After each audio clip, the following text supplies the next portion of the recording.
읽기만 해도 은혜가 되지요.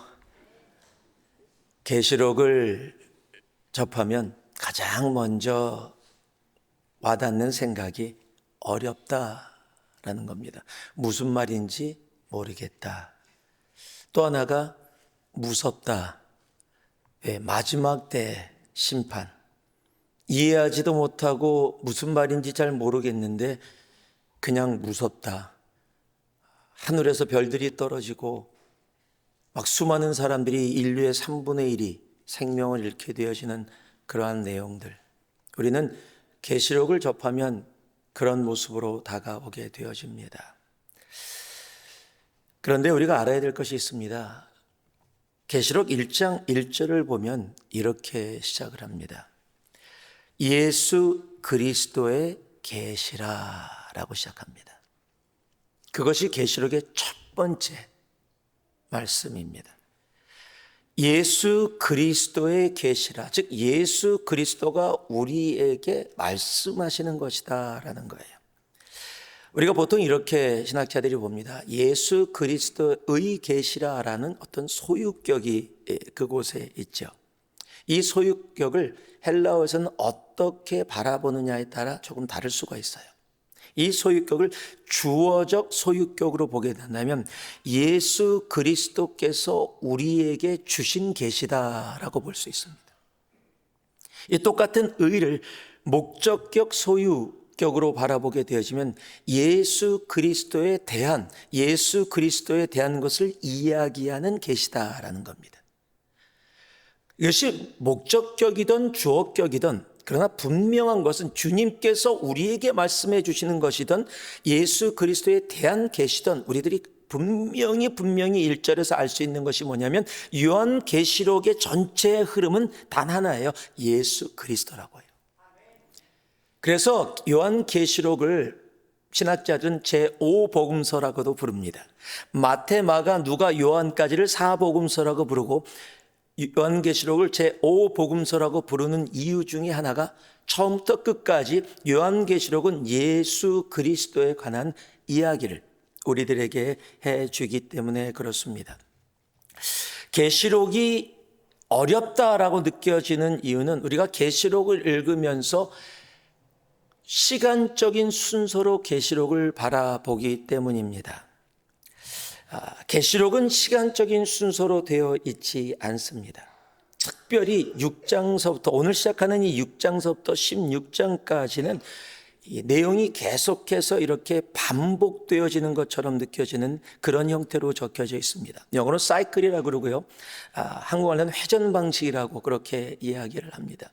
여러분 영화 보다 보면은요. 영화를 이렇게 보는데 막 얘기를 하다가 갑자기 10년 전으로 돌아가서 막 10년 전 이야기를 합니다. 그리고 현재로 다시 돌아옵니다. 그랬다가 다시 또 4년 전 얘기로 갑니다. 그랬다가 현재로 돌아오고 아예 어린아이 때로 갔다가 돌아오고 왔다 갔다는 그 영화의 방식을 알 겁니다. 그렇듯이 여기도 시간적인 순서로 돼 있지 않고 왔다 갔다 돌아가면서 회전 방식으로 그렇게 기록되어져 있다는 겁니다.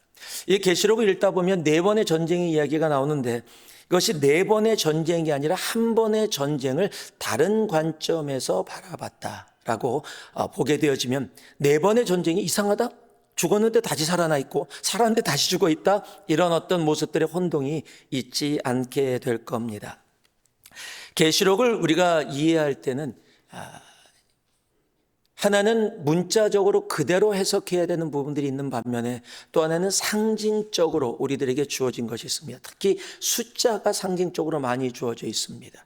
우리가 계시록 이야기하면 팍 떠오르는 숫자가 2개가 있습니다. 666 또 하나는 14만 4천수. 이것을 문자적으로 받아들이기 시작하면 문제가 심각해지는 겁니다. 이런 부분들은 상징적으로 우리에게 주어지는 숫자가 있다는 겁니다. 이단들이 이것을 문자로 많이 받아들이죠. 14만 4천수, 신천지가 가장 많이 하는 이야기입니다. 14만 4천수. 이가 차면은 그 사람들이 이 땅에서 천국을 누리고 그런데 어찌됐건 마음 아픈 일이지만 14만 4천수가 넘어섰어요. 그러니까 큰일 났잖아요. 지금 14만 4천 수가 차면 지금 모든 게 끝난다 그랬는데, 그러니까 뭐라 그랬는지 아십니까? 14만 4천 수에 들어와야 된다. 여기 다 멤버라고 해서 14만 4천 수가 된 것이 아니다. 그래서 서로 막 14만 4천 수 들어가려고 경쟁을 하게 만드는, 참 이단들은 똑똑해요, 정말로.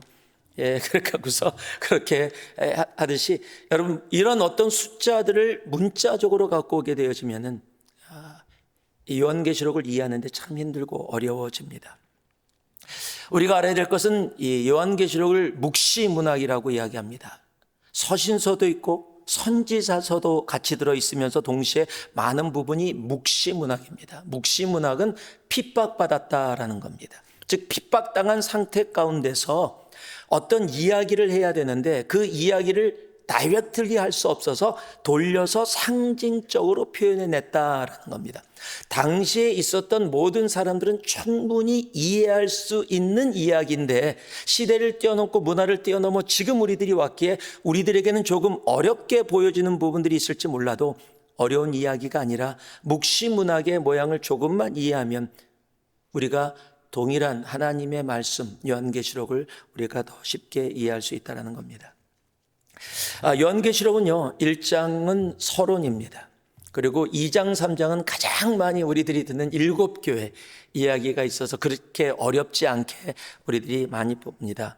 그리고 4장과 5장은 하늘의 예배에 대한 부분을 이야기합니다. 그리고 오늘 시작하는 6장부터 16장, 여기가 우리들에게 가장 힘들게 하는 부분인데 하필 오늘 제가 하는데 6장 1절이 딱 걸렸어요. 예, 여기서부터입니다. 여기서부터 6장부터 16장까지가 4개의 주기가 반복됩니다. 오늘 보면 일단 인이죠. 인을 띄었다. 7개의 인, 7개의 나팔, 7개의 표적, 7개의 대접. 이 4가지, 7개의 4가지 이야기가 반복되어져 이루어집니다. 그리고 17장과 18장은 이제 바벨론의 멸망을 이야기하고요. 19장부터 20장까지는 그리스도의 승리를 이야기하고 21장부터 22장이 새하늘과 새 땅을 이야기합니다. 그래서 요한계시록은 전체적인 그림을 가지고 하나씩 하나씩 바라보면 그 속에 담겨있는 우리를 향한 하나님의 놀라운 사랑과 은혜를 보게 되어집니다.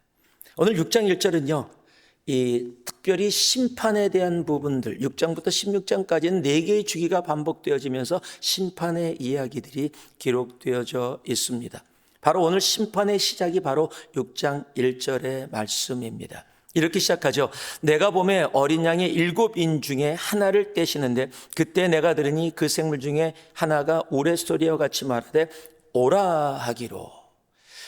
인을 띄었더니 지금 이제 요한의 오라라는 명령이 있어서 그가 가서 보니까 이제 4말을 보게 되어집니다. 첫 번째 말이 신말이 나옵니다. 시다라고 생각하면 우리는 다 좋다라고 생각하게 되어집니다. 그래서 이 말씀이 좀 사람들에게 오해가 되어졌던 경우도 있습니다. 왜냐하면 신말의 면류관 또 이긴다라고 했기 때문에 이 신말은 예수 그리스도를 상징한다라고 이야기했던 그런 모습들이 있습니다. 그런데 4말을 다 보면 그렇지 않다라는 것을 보게 됩니다. 신말인데 그 탄자가 활을 가졌고 면류관을 받아가지고 이기고 또 이기려고 하더라라고 되어져 있어요. 자기가 나가서 싸우는데 이기고 또 이기려고 하더라. 이 신말은 지금 나라와의 전쟁들을 이야기하는 겁니다. 서로 나라가 서로 싸워서 이기려고 하는 그런 이야기를 이 신말의 상징 속에 담고 있습니다. 둘째 인을 띄었더니요 바로 붉은 말이 나옵니다. 그러면서 화평을 제하여 버리며 서로 죽이게 하더라라는 것은 서로 안에서의 싸움입니다. 나라 안에서 서로 간에 싸우는 일들. 자, 흰말이 나라와 나라가의 전쟁이라면 지금 붉은 말은 나라 안에서의 내전과 서로의 싸움을 이야기합니다. 셋째 인을 띄었더니 검은 말이 나옵니다. 이 검은 말을 봤더니 저울을 가지고 있다라고 이야기합니다. 그리고 생물사에 따는 듯한 음성을 들으니 한 데나리온 밀 한 대요 한 데나리온의 보리석대로다라고 이야기합니다. 경제적인 고통과 어려움이 있다는 겁니다. 참 재미있는 것은요, 하나님이 이 땅을 심판하시는 가운데도 그 안에 하나님의 사랑을 표현하는 그런 표현들이 있습니다. 한 데나리온의 밀 한 대요, 한 데나리온의 보리 석대로다. 지금 경제적으로 굉장히 고통과 어려움이 오는데요. 지금 밀은 1년에 걸쳐서 이루어지는데 지금 그것이 부족하게 되어져서 사람들이 힘들고 어려운 그런 상태에 빠진 겁니다. 그런데 바로 다음 주에 또 감람류와 포도주는 해치지 말라. 감람나무와 포도가 이루어지는 것은 어떤 일이 이루어지고 열매를 맺고 함께 하려면 보통 17년 정도 걸린답니다. 그것이 만약에 사라지게 되어지면 이제는 정말 살 수 있는 길이 없어지게 되어집니다. 경제적으로 힘들고 어려운 고통 가운데서도 그 가운데서도 살게 하시고자 원하시는 하나님의 사랑의 마음이 짧은 한 문장에도 담겨 있다라는 사실입니다. 그리고 넷째 인을 띄었더니요, 청황색 말이 나오는데 그 이름이 사망입니다. 땅 4분의 1의 권세를 얻어 검은 6년 사망의 땅에 짐승들로서 죽였더라. 자연적인 재해, 전염병 등을 얘기합니다. 전쟁이 있고요, 내전이 있고요, 경제적인 공황이 있고요, 자연적인 전염병이 있습니다. 뭐 그렇게 멀리 생각 안 하고 있어도 지금을 살아가는 우리들이 봐도 지금 우리가 살아가는 것과 별로 그렇게 다르지 않은 모습을 느끼게 되어질 겁니다. 이것은 역사에서 반복되어지는 지금 마지막 때의 심판이기도 하지만은 동시에 지금 또 과거에도 있었던 역사적으로 반복되어지는 심판이라는 거예요. 그리고 나서 나중에 여섯째 인을 띌 때는요, 이제 마지막 심판이 이루어지게 되어집니다. 지금까지 이루어졌던 모든 일들은 역사에서 반복되어졌던 심판, 그 마지막 심판이 오기까지 우리들 가운데 이루어졌던 하나님의 우리를 향한 심판이었다면, 그리고 사랑의 모습이었다면, 이제 여섯째 인을 띌 때 큰 지진이 일어나고 별들이 떨어지고 태양이 사라지고 하는 그 모든 것은 마지막 때의 심판을 이야기한다라는 사실이에요. 그런데 자, 네 번째 인을 띄었을 때, 그리고 여섯째 인, 지금까지 반복되는 우리를 향한 심판이 있었다면요, 이제 여섯째는 마지막 때 주님 오시는 마지막 심판이 있기 전에 다섯째 인을 띄는데 조금 다른 모습이 나타나요. 넷째 인까지는 말들이 나왔었는데, 그래서 심판의 모습을 나타냈는데 다섯째 인을 띄는데 이렇게 시작을 합니다. 다섯째 인을 떼실 때 내가 보니 하나님의 말씀과 그들이 가진 증거로 말미암아 죽임을 당한 영혼들이 제단 아래에 있어. 이게 뭐죠? 지금 넷째 인까지는 심판에 대한 부분이었는데 다섯째 인을 띄었는데 지금 죽임당한 증인들이 심판대 밑에 있다라고 이야기합니다. 여러분, 이것이 무엇을 얘기하냐면요, 여러분, 출애굽기 29장 11절에 12절에 보면 이런 말씀이 있습니다. 너는 회막문 여호와 앞에서 그 송아지를 잡고 그 피를 내 손가락으로 제단 뿔들에 바르고 그 피 전부를 뭐라고요? 제단 밑에 쏟으며. 레위기 4장 7절도요, 제사장은 또 그 피를 여호와 앞 곧 회막 안 향단 뿔들에 바르고 그 송아지의 피 전부를 회당문 앞 번제단 밑에 쏟을 것이며. 지금 구약 가운데 이 제사를 지는데 제사장들이요, 양이나 소를 잡습니다. 그리고 그 피를 담아다가 번제단 앞에 가서, 제단 앞에 가서 그 피를 그 밑에 쏟게 되어집니다. 즉 제물로 바쳐지는 거예요. 그래서 모든 사람들의 죄를 용서받게 되어지는 그 제물이 그 짐승들의 피로 말미암아 이루어지게 되어지는 겁니다. 그렇다면 죽임을 당한 영혼들이 어디에 있다고요? 제단 아래에 있다. 지금 순교자들입니다. 하나님의 나라를 위해 달려가서 살던 사람들의 삶이 그곳에 들여졌고 그들의 피가 그곳에 뿌려졌다라는 사실이에요. 지금 심판 가운데, 그리고 하나님이 그들을 뭐라고 얘기한 11절에 보니까요, 각각 그들에게 무엇을 주시다? 흰 두루마기를 주시며. 여러분, 흰 옷은 거룩을 이야기하는 거예요. 하나님께서 다시 깨끗게 하셨다라는 것을 의미하는 겁니다. 지금 심판 가운데서도 하나님께서 이기게 하시고 흰옷 입은 그런 귀한 사람들이 이곳에 존재했다는 사실이에요. 여러분, 마지막 심판 때, 정말 주님 오시는 그날, 아니 지금 마지막 때를 살아가고 있는 우리들, 여러분, 우리의 매일의 삶이 하나님 앞에 드려지는, 제단 앞에 뿌려지는 정말 그런 예배와 제사가 되어지기를 소망합니다. 그럴 때 하나님이 우리를 통해 마지막 때 흰옷 입은 무리들을 이기게 하신 그 자들을 세우시고 그들을 통해 영광 돌리게 하시는 거예요. 제가 오늘의 말씀을 어떤 모습이 되기를 원하십니까? 어떤 모습이길 원하십니까? 라고 했습니다. 심판 때 이런 분들만 나타나는 게 아니라요, 또 한 사람의 그룹이 있는데 16절을 보니까 산들과 바위에게 말하되 우리 위에 떨어져 보좌에 앉으신 이의 얼굴에서와 그 어린 양의 진뇌에서 우리를 가리라. 지금 산에 도망갔습니다. 마지막 때 심판이 있으니까 한 그룹은 주님께서 이미 흰옷 입은 무리로 만드셨어요. 잠시만 그곳에 있어라. 그런데 그곳에 흰옷 입은 무리로 세워놓으셨어요. 그런데 16절에 보니까 지금 마지막 때 심판이 이루어지는데 바위와 산들 사이에 숨어서 나를 가리라. 비참한 모습으로 돼 있어요. 근데 그들이 누구예요? 땅의 임금들과 왕족들과 장군들과 부자들과 강한 자들과 모든 종과 자유인이, 세상에 살아갔던 모든 사람들, 십자가의 보혈의 피의 능력을 부인했던 사람들, 그들은 마지막 때 심판 때 그런 비참한 모습으로 자신의 생명을 구하며 도망가게 되어지는 모습이 되어지는 겁니다. 여러분, 마지막 때 심판 때는요, 바위가 가려도 결코 살 수 없습니다. 진정한 보호는 예수 그리스도의 십자가밖에 없기 때문이에요. 여러분, 이 마지막 때를 살아가는 우리들, 돈 많이 버세요. 여기 보니까 부자도 그러고 있어요. 높이 올라가세요. 권력 가지세요. 그랬더니 왕도 있네요. 전쟁을 하는 장군들도 있네요. 저는 가진 게 없는데요. 여기 종도 있어요. 가지고 있냐 안 가지고 있냐의 모습이 아니라는 겁니다. 여러분, 내가 무엇을 향해 살아가고 있느냐? 여러분, 이 마지막 때를 살아가면서 예수를 믿는 우리들이 내가 무엇을 향해 오늘도 걸어가고 있는가? 내가 주님을 향해 살아가고 있는가? 아니면 내가 원하는 것을 위해서 주님을 혹시 이용하고 계시지는 않으세요?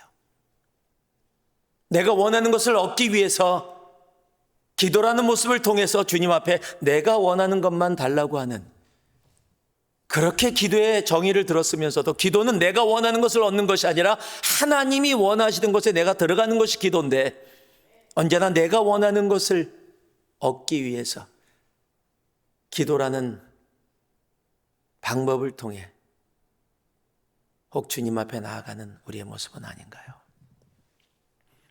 여러분, 어떤 모습이십니까? 마지막 때를 살아가는 우리들의 삶의 모습을 한번 돌아볼 수 있는 우리가 되기를 소망합니다. 그런데 흰옷 입은 이 무리들이요, 죽임을 당한 영혼들이 제단 아래 있는데 그들이 주님을 10절에 보니까 부릅니다. 큰 소리로 불러 이르되 거룩하고 참되신 대주제여 땅에 거하는 자들을, 이 땅에 거하는 자들이라는 것은 지금 예수를 믿지 않는 사람들입니다. 다들을 심판하여 우리의 피를 갚아주지 아니하시기를 어느 때까지 하시려 하나이까 하니. 자, 지금 주님 앞에 온전한 모습으로 살다가 정말 자신의 생명으로 주님 앞에 제단에 제물이 되어졌어요. 그런데 그들이 지금 부르짖고 있습니다. 어느 때까지 주님 저들을 그냥 놔두실 겁니까? 심판하지 않으실 것입니까? 이러니까 좀 내가 이렇게 억울하게 살다가 죽었는데 저들은 왜 그냥 놔두시는 겁니까? 다 심판해야 되는 거 아니십니까? 라고 그렇게만 생각할 수 있을 겁니다.